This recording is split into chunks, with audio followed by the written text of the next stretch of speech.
Hordoftoota keenyaa marqaan keenya kun haala kanaan qophaa'ee dhadhaan itti godhamee sadarkaa nyaatamurra gahee jira. Ashamaa harka fuune hordoftootaa fi kabajamtoota daawwattoota keenyaa har'aan tanaa marqaa hojjechuudhaaf deemnaa jechuudha. Amma bishaan daffaa jira.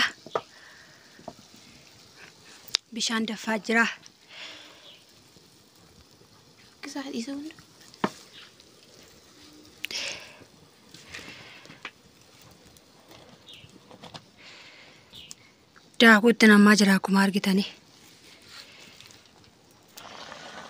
Marqaan keenya deemees gahee jira. Haala kanaani.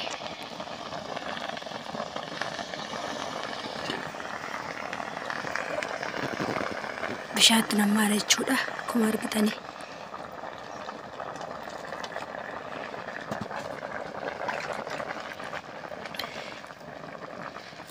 Amma hin qadaadamaa jechuudha bishaatti namira waan ta'eef.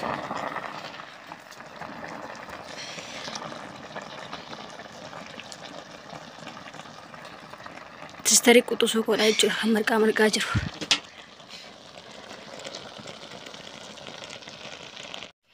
Hordoftoota keenyaa marqaan keenya kun haala kanaan qophaa'ee dhadhaan itti godhamee sadarkaa nyaatamurra gahee jira. Baay'ee mi'aawudha, baay'ee namatti tola. Kottaa waliin nyaannu isiniin jedha hordoftoota keenyaa. Nyaanna isiniin jenna marqaa baay'ee mi'aawaa ta'e.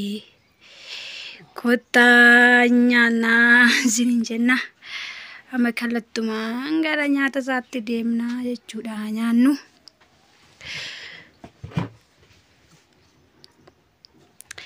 Akkana fakkaata isiniin jenna.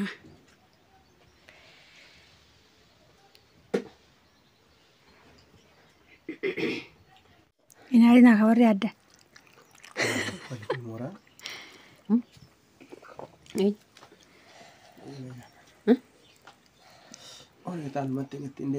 Kotanya ada kuno kata marqaan gara nyata gara dhumarra gahee jira. Ananya. Kotanya ada isiniin jenna.